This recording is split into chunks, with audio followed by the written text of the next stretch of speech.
Hello, for today, I'm going to discuss with you edit hardware groups. And those can be found under Treatment Defaults, number 9, Edit Hardware Groups. Hardware groups help you organize your data, and they also show up two places within Estimator. And those two places are, let me close this out, is under Suppliers, and our Kirsch product, which is a very known hardware made by Hunter Douglas, and they are supplied by Aspen Designer Group. Here's your groups. They're listed right here, and if you want to know more about suppliers, please visit our lesson on our YouTube channel called Interview Suppliers, and that'll go into detail exactly what all this does. But in this lesson, I was just showing you where groups show up, because if you open up this list, here's all the groups that we were seeing previously. And then the other place they show up is on the quote treatment window.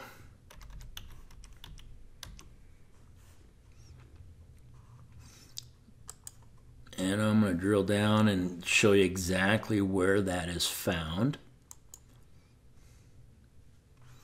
If you go over to your Hardware tab, right here is that group. Now, when you're in the quote treatment details, you only see this list here. You only see the products, group products that are associated with Aspen Designer Supply. You don't see the remaining of the, I don't know, I think there's 55 or 56 groups so far. And that list can grow further and further depending on how many suppliers. Let me get back to edit hardware groups. You've got your ID here and you got the group name here. Now you can sort the ID by right-clicking and doing smallest to largest, and it sorts them. There you go. Down at the bottom here, I have 57 records. And then you also can search by group. You can do A to Z or Z to A. And you can also go in here and edit them. Let's say something was spelled wrong or you wanted to add a name. Now, like when I was referring to Kirsch, they got a Buckingham line, they got a Designer's Metal line, they got the State rods, and you got the Architect rods. Now, if you notice, see, here's Architect. There's their Buckingham collection, and so forth. So think of groups as a way to organize data. Now, if you wanted to add a record, you come down here with the star, and it'll actually say new blank record. So if you click here, it automatically set up the unique ID number. Hit the tab key, and you enter a group. Let's say you wanted to add a hardware called Fantastic Blues. And there you go. We've got a line called Fantastic Blues.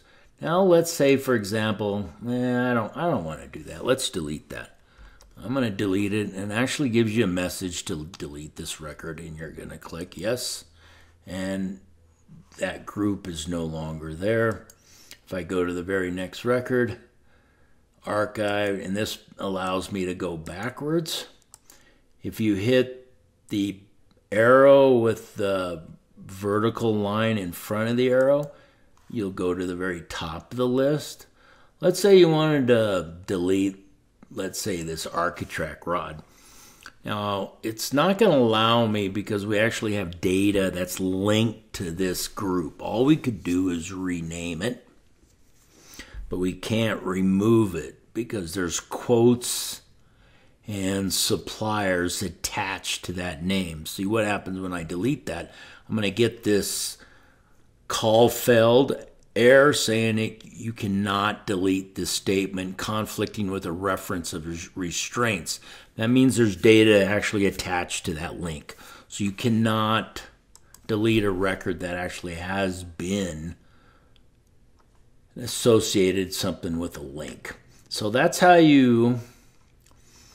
that ties it up for the hardware group. There's two ways to close out. You can right click and click close, or you can go down to this little square box with a door, it says close form, and close it out, and there you go.